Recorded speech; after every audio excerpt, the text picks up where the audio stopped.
The younger, okay.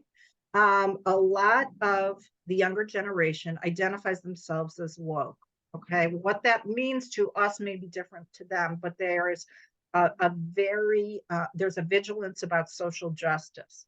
Okay, so one of the things that's very interesting to me, my daughter is currently living with me, um, and she has, again, second generation here. She's very involved. She lived in Israel for a short period of time. She's been involved in Jewish organizations.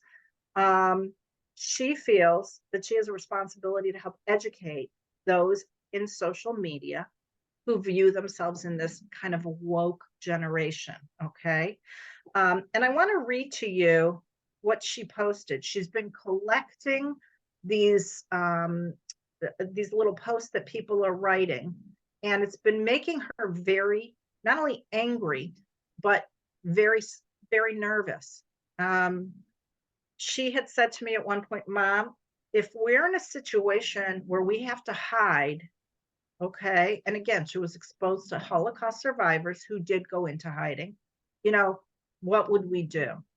Okay. And this is coming from a 27-year-old young lady. Okay. This is somebody who has had a lot of exposure to and knowledge of war and history of listening to stories. Okay.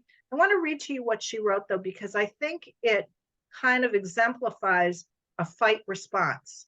Okay. When we talk about anxiety, and she's doing this with a lot of fear and a lot of anxiety. So just to give you an kind of an authentic sample of how anxiety can be manifested in a fight response.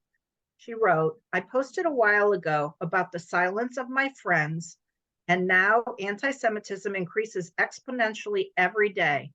I seek to share that silence is damning.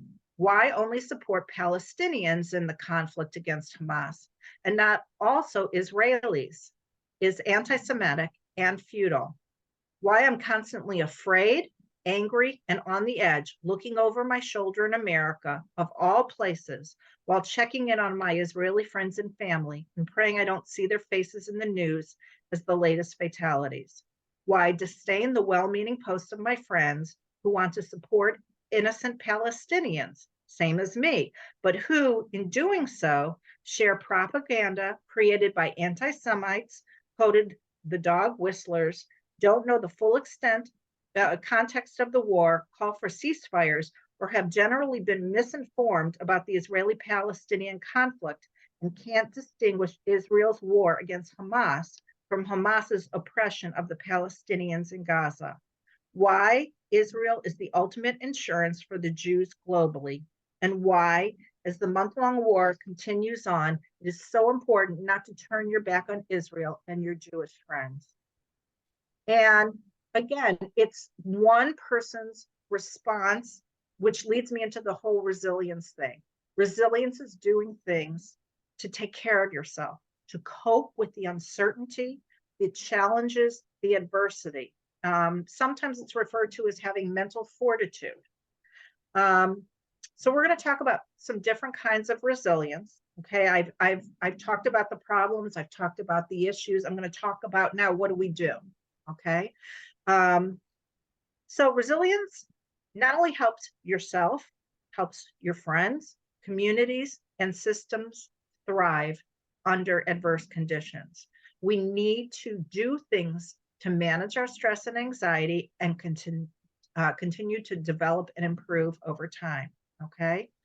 So we're going to talk about three kinds of resilience. Okay. There's emotional resilience, there's physical resilience, and community resilience.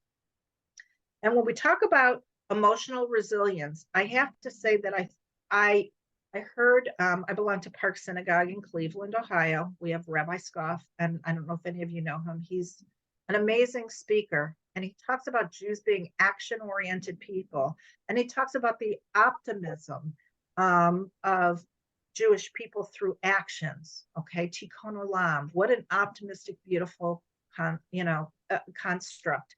And it made me also think of the Jewish anthem, Hatikva, the hope. Okay. And so when we start talking about emotional resilience, I don't know how many of you know what the translation of Hatikva is, but it is as long as the Jewish spirit is yearning deep in the heart, with eyes turned toward the east, looking toward Zion, there is hope. And part of resilience is creating and maintaining a certain optimism and hope for the future. And I think that Judaism really well represents that. So we're going to talk about emotional resilience. Okay. We can tap into realistic optimism even when dealing with a crisis. Okay. So some people by nature are more sensitive, and they're more sensitive to change. There are those people that you sit in a movie and they're crying, and those people that remain very stoic. Okay. We all have different ranges of emotional presentation. Okay. A situation can trigger a flood of emotions in some people and not others, and that is okay. So, one thing that we have to understand about emotional resilience, okay, is that we need to identify what we're feeling and why. Okay. Um, Sometimes we don't know why, and sometimes we can't understand why we're what we're feeling. But part of tapping into that optimism, even when dealing with crisis, is to use our internal resources and our external resources. And I'm going to talk about what does that mean, internal resources. Okay. Um, we want to our personal resources, okay, or our emotional resources. Um, Externally, we want to identify people that help you feel safe. Okay. So family, adults who provide comfort, support groups, a women's group like this, a book. I heard people when I first got on talking about a book club. We need to validate and accept the fact that we are in a time of unpredictability, and we have people around us who understand. Okay, to varying degrees, depending on your experience. If you have family that is directly affected, your experience is going to be that much more intense. But part of connecting with people is just listening, okay, and saying, I'm here for you.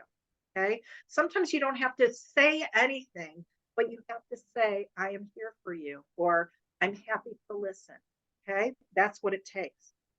Um, Part of personal resilience or emotional resilience, too, I brought this up earlier, but we have to kind of check ourselves with our social media. Okay. We want to know what is happening, but where do we draw the line? Okay. There are times that they put things on the news that are so abhorrent and so egregious that you can't ever unsee them. Okay. And the thing is, you have to be vigilant and you have to know your limits. Okay. If you are a person who has a very active amygdala, okay, you end up, becoming anxious very quickly. Please understand that it's okay to read the news. It's okay to, understand what's happening. It's okay to check in with people. But, these stories, and we all have them. Okay. And there's so many posted. I was on Facebook and they were posting the pictures of all these beautiful children that are no longer with us. And it was too much. It was too much. Is there a curiosity factor? Yes. Is there a factor that I feel like I should be seeing them because I should be, bear witness? Yes. And yet I can't sleep at night. Okay. I can't sleep at night when I think of those families that have been devastated. And I know that I need to find out, I have to kind of self talk and say, this is enough. This is at a point where you are increasing your anxiety and you're not gaining any benefit. Okay. So I think it's really important that you kind of do that little self talk piece and say, I need to, do I need to turn off the television now? Do I need to stop scrolling? Do I need to stop perseverating? Okay. The other thing that I would say in terms of personal resilience, just on the flip side, is be careful how much information you share on social media. Okay. Recognize that you are represented by your posts. And when we talk about anxiety, when we talk about feeling anxious, okay, if you post something that is very controversial to the world, not only to your friends, because those things sometimes get shared or people comment, you are leaving yourself open and you want to be careful. So my recommendation is those people that you know and you trust, please make those people, your small circle, aware if you need to, talk to them, but keep your heightened emotional responses off of social media, because that is another source of emotional that can repress your emotional resilience. Okay. The next area that I want to talk about is physical resilience. And physical resilience is your body's ability to adapt to challenges and recover quickly. So if you have been the kind of person that that you've been in an accident and you've had to recover, or you've had therapy, that is a type of physical resilience. Okay. When we experience, or if anybody has been through any kind of natural disasters, acts of violence, economic hardship, we need to have our body adapt to challenges, maintain stamina, maintain strength, and recover, okay, with efficiency, okay? The third kind of, so when we talk about physical resilience, okay, we need to make wise choices for ourselves. So, we need to make sure we're getting enough sleep, okay? We need to make sure that we're eating properly. We need to make sure that we're resting our body. Another great release when we feel stress is exercise. I don't care if it's walking around your block, doing something to get rid of or release that energy. It could be meditation, it could be stretching, it could be anything you want, but do something. And that also is a way to not only take care of ourselves, but also to, keep in check with our bodies. Okay. So the other thing too, okay. The other thing that I want to talk about in terms of physical and emotional before we talk about community response is we need to do things to keep ourselves safe. Okay. So some people are willing to take more risks than others. And one of the things that Marcy had said is, should I hang a mezuzah on my door if I live in an apartment building? Should I fly an Israeli flag? Should I be going to shul? Part of taking care of yourself is knowing where you are in your environment. Okay. So it is checking and being aware. And that is something that when we talk about anxiety, it is very empowering to have strategies. So one of the things I want to just mention too, before we talk about strategies, things that you should be aware of environmentally, is mindfulness. And I don't know how many of you are familiar with the concept of mindfulness, but it is tuning in to what you are feeling through the course of the day. Okay. What situations are affecting your emotions, and how much time are you spending in those activities? So if you really think about it, this is a very personal activity. You want to listen to your body. Okay. You want to feel grounded. When I say grounded, what it means is that you want to feel like you're centered. You want to feel that you're planted and that you have an awareness. So when you are coming throughout the course of your day, you want to ask yourself questions like, do you feel scared? Like you want to run away from a situation? Are you angry? Like you want to fight? Are you numb? Okay. Are you having a hard time where you just feel like you want to curl up in a ball? Okay. Is your heart racing? Is it elevated? Are your breaths quickening? So one thing that I would say to you is, in terms of your physical and your emotional resilience, you really need to check in with yourself and see where you're at. Okay. There's a certain point where I would say, we need to move beyond family and we need to move beyond friends and have more of a therapeutic intervention, and that's okay. But if we're not at that point and we want to try some strategies at home, some personal strategies might include journaling. Okay, you can post on social media, you can share your feelings, but again, be cautious who sees what you're posting and where, where that venue is. We need to reframe our thoughts. So sometimes what I do is I think, things feel kind of lousy, but they could be worse. Okay. Or I need to count my blessings. I'm safe. I have a home. I have people that I can talk to. I have resources available to me. So reframing your thoughts is kind of like practicing gratitude. Talked about exercising, spending time outdoors, socializing with friends. We talked about improved sleep. Also, self-care is really important. Have a night where you just kind of treat yourself. Do a face mask, polish your nails, do something that makes you feel good and gives you a sense of normalcy in a very abnormal period of time. Tap into creative outlets. And we're going to talk a little bit more about that as well. So let's talk about keeping safe. Okay. And again, we have to, in our own bodies, in our own minds, in our own communities, determine what do I need to feel safe. Okay. Number one, you want to make wise choices where you go, and you want to place yourself in low risk situations. So if you have to conduct business, if you have to go to an ATM, do it during the day. Don't do it at night. We want to do things not to victimize ourselves, not to put ourselves in harm's way. Okay, so if you are a person that has high anxiety and you tend to want to flee or you tend to freeze, perhaps not attending parades or protests or large group events or political events. Okay, so that's something that you have to, again, assess for yourself. I'm giving you, I guess what I'm trying to do is give you questions. I don't have the answers to, but you need to find those and check in with yourself and be honest with yourself. What feels comfortable?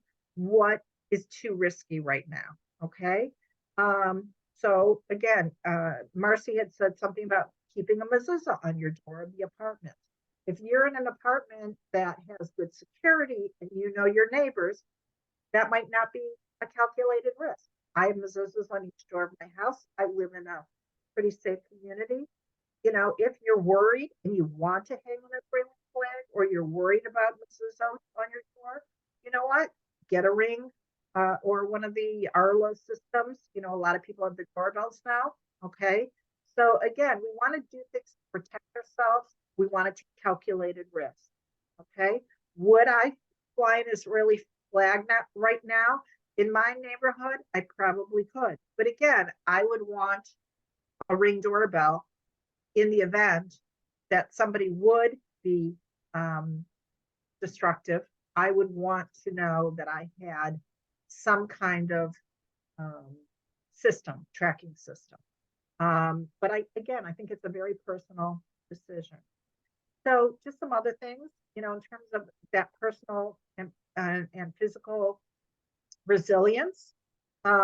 We carry cell phones. Many of us carry cell phones. On your cell phone, we have a lot of opportunities that we might not even be thinking of. You can do location sharing. Okay, so you give your son or your daughter or your spouse or whomever, your neighbor, access to your location. So if you're supposed to be somewhere and you're not there, okay, they know where you're at because they protect you on your phone. We have emergency calling numbers on your phone.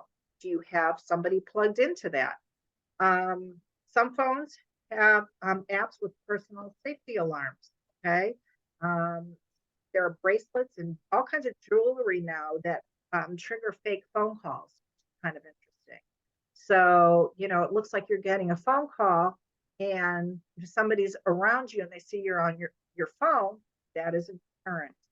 Okay. When you're going to your car, lock your car doors. Before entering your car, look inside and make sure you have your keys and you're ready to unlock your car. Again, part of resilience and part of that strength and that fortitude is making sure that you feel prepared for situations. It's not necessarily that you have this superpower.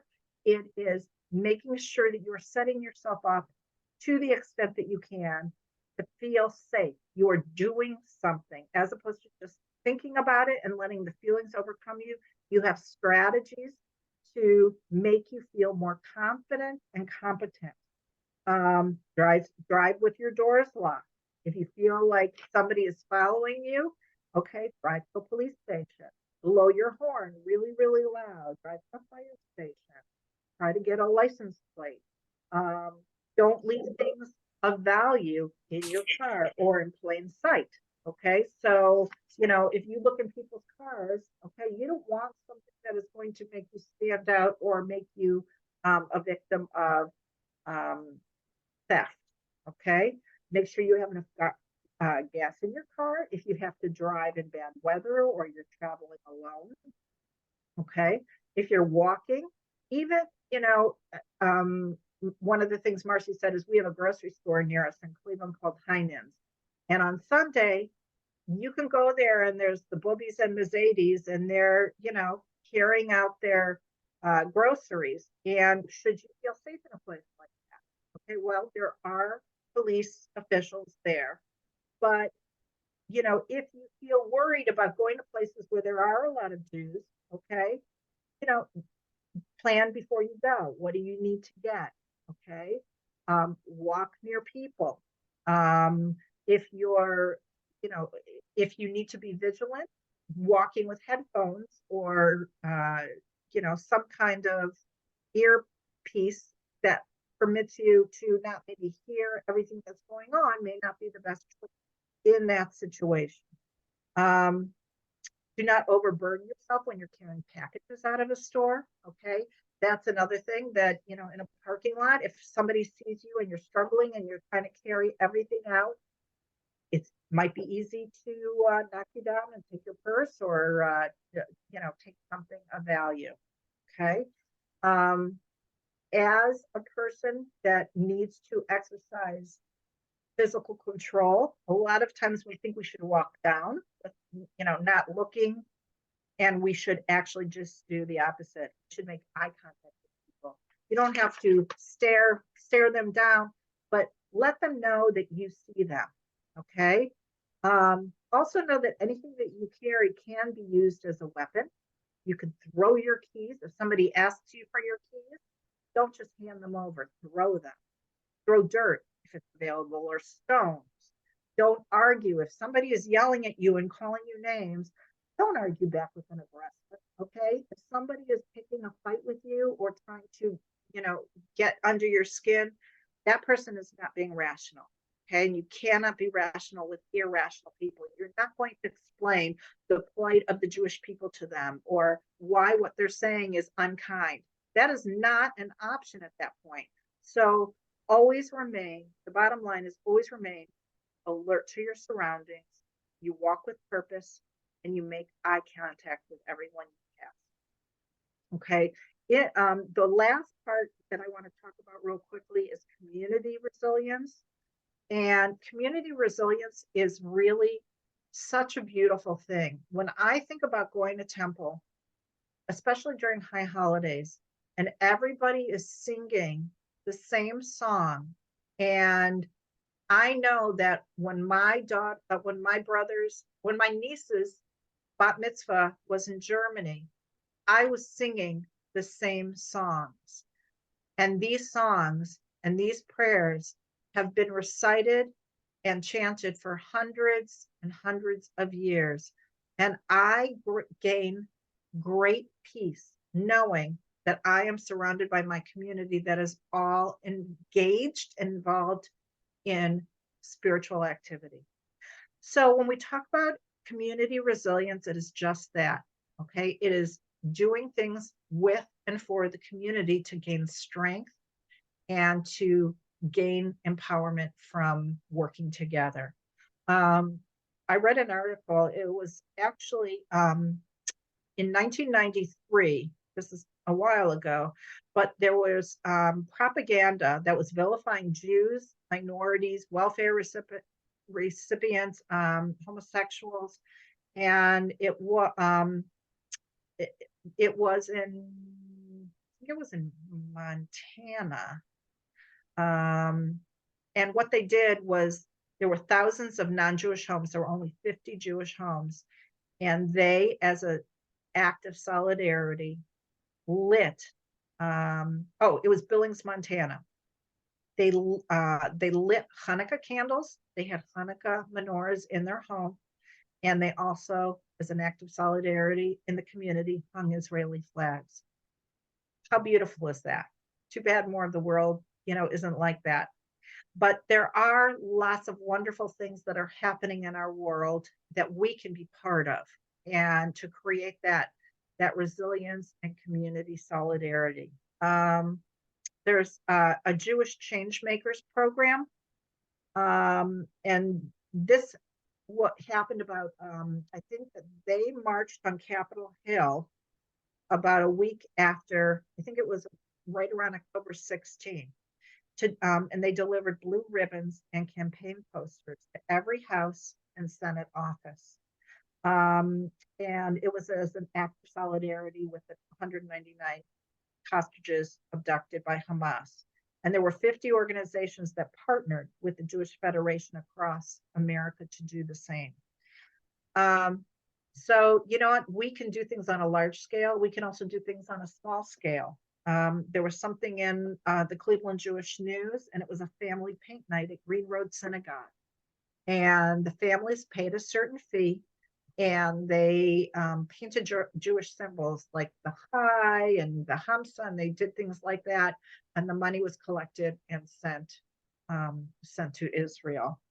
So, when we talk about community, I think that, we as Jews know that Israel is and will always be our homeland. And so therefore our connections and our desire to support are, paramount at this time. President Biden and Second Gentleman Douglas Emhoff, who is Kamala Harris's husband, they had, after the beginning of the war, a roundtable with Jewish leaders.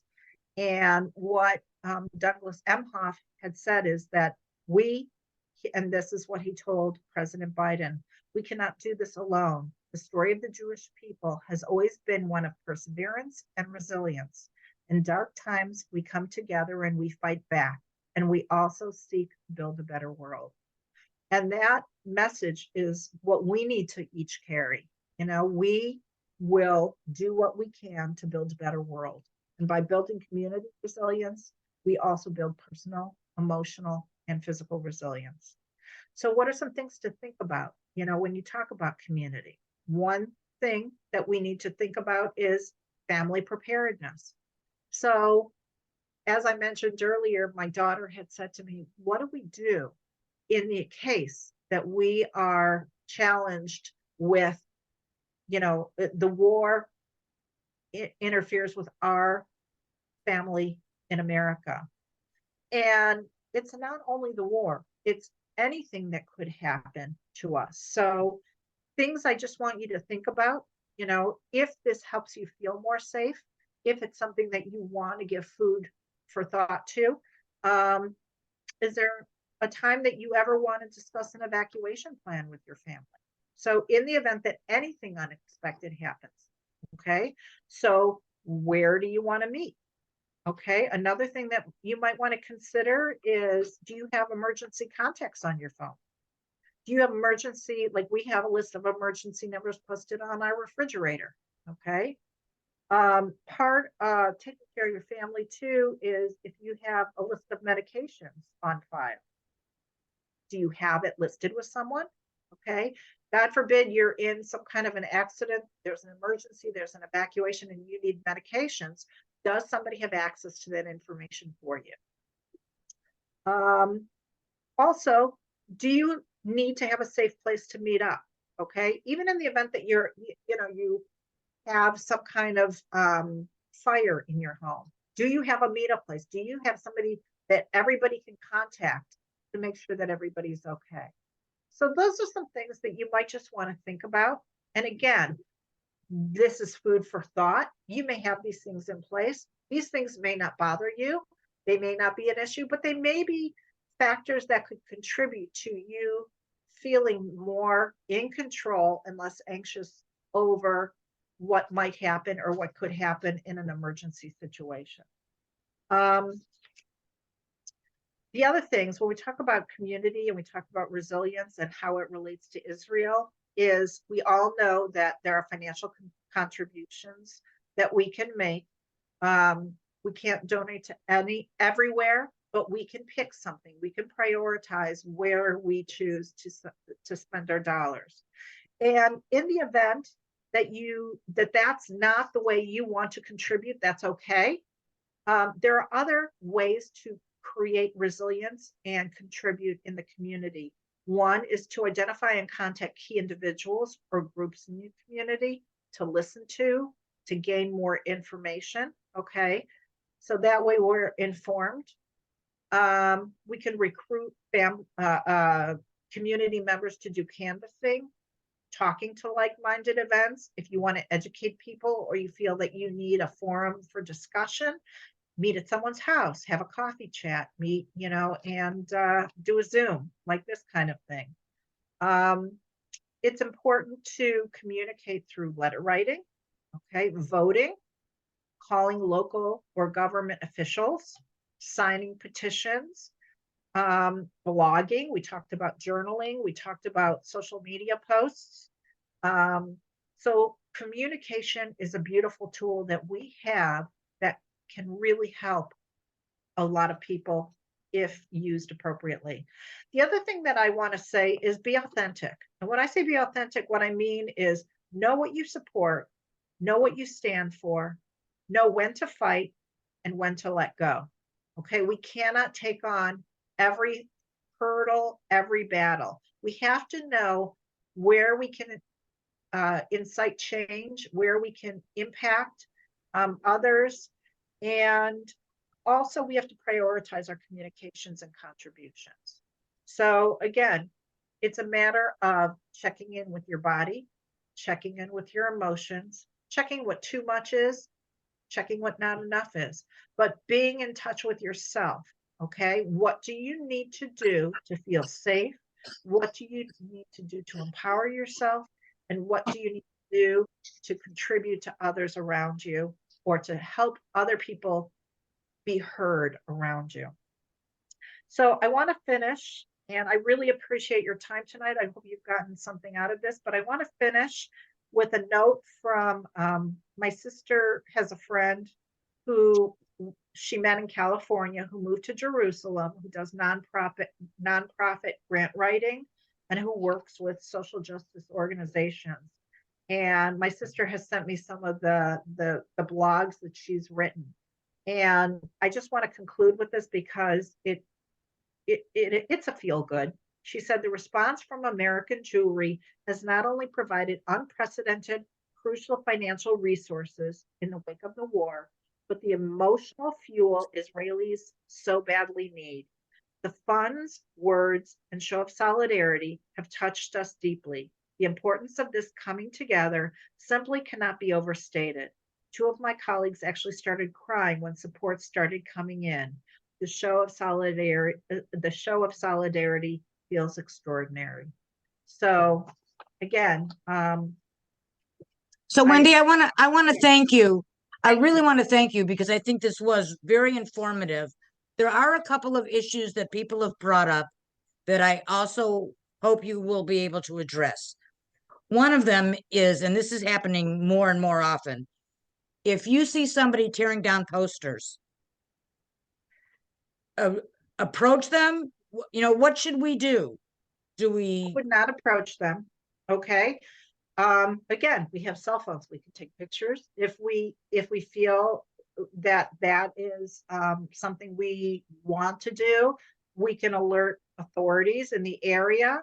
If there's a police officer nearby, you can call 911.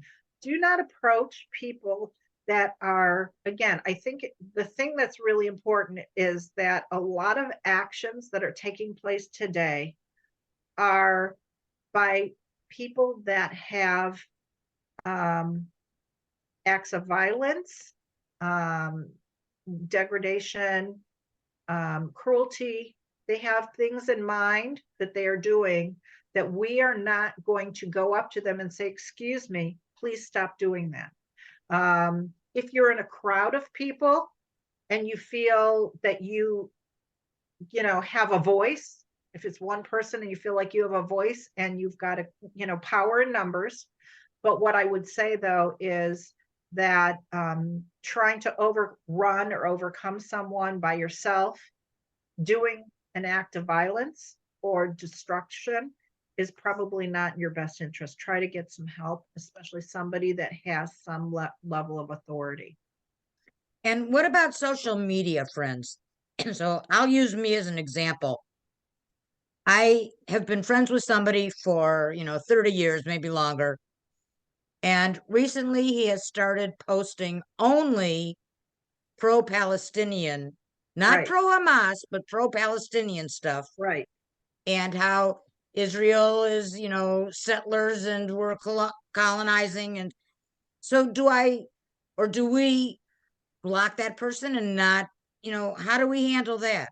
And I think that that is depending on the situation. So, like I said, my daughter has been very vigilant about educating and writing these posts. And there have been, because um, she was a political science major. She's an attorney. She went to a school that did not have Jews, so she's done a lot of education.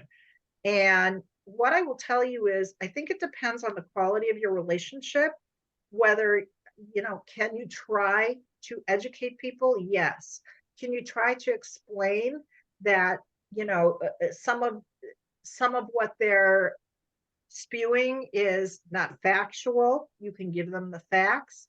You can explain how their communications are, hurting you and not accurate representations historically or factually or whatever. But I think it depends on your relationship. I think you can try, but there's a certain point where there's maybe certain people that are just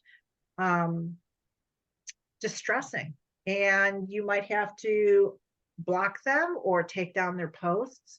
I think sometimes we feel like we want to explain things, and I think it just depends. I think you can try, but I don't necessarily know that those people that they don't understand, a lot of people don't understand the difference between supporting Palestinians and what is happening with Hamas. So I think you can try to explain it. You can try to be rational and reasonable. But again, I think it depends on the quality of your relationship and how they're going to respond to you. I would say if you try to explain something and you're still met with hostility and the situation escalates, I think at that point, it's not a healthy relationship. It's not a healthy dialogue. It's not, something that is fair, factual, and you cut it off. You can try though. You can try. I want to respond to some of the things that you talked about, and that was becoming more involved in community things and getting out and exercising. I want to remind everyone that in Cleveland, every Monday at 11 o'clock, we have an exercise class. It's free, and you are welcome to attend our exercise class. It's a nice group. If you would like to, just email me. Where is We it? also are supporting programs on November 13th, and which is going to be a really good conversation. And people are going to Washington on December 14th. And so if you're interested in any of that, please visit our website at www.naamat.org. If you enjoyed this evening and want to support Naamat and the work that we do have an emergency fund, and a link has been put in the chat that you can contribute to that emergency fund. We have sent a good sum of money to Israel already, and we would love to continue sending more money to support children and women in Israel. One of the things we recently did was supporting the female soldiers. So we encourage everyone to do that. Is there anyone that I don't want everybody to unmute themselves at the same time, but if you have an issue or something that you wanted to bring up, please feel free to unmute yourself and ask the question. And Wendy, I just want to say that in the chat, there's so many wonderful things about what thank you spoke about this evening. Thank you. And one person just wrote, such a beautiful note you read from Jerusalem that concluded an informative and well-presented program. And Oh, so we thank really you. appreciate it. Thank you. It's important that, and ladies, you know, a lot of times women feel like they have to take care of everyone. You know, we wear many hats. And it's really important, and it's a good reminder to please take care of yourself. Please check in with yourself. And if you are anxious, make sure you connect with people, because we need to connect, number one, with people that understand how we're feeling, that care about us, that are able to emotionally validate what we're feeling, because we do need to feel validated. But part of reducing that anxiety is feeling empowered to act. So I again thank you for having me. I really appreciate it. I'm very grateful to you. And We I thank you. We thank you. We are one community. And I, again, personally want to thank everyone for being patient with the snafus that we had at the beginning. If you talk with anyone that was unable to get on, I apologize. We have recorded most of this program, and I will have a link to that recording. And so I just want to thank you all and support Na'amat, support our Jewish women and our Jewish community. Thank you. thank you very much. Good night. Thank you. Good night. Thank you. Thank you. That was great, Wendy. Oh, Do you thank you. Do Thank you have you. any questions? I don't. I'm very grateful and humbled by the opportunity. I really am. So, if there's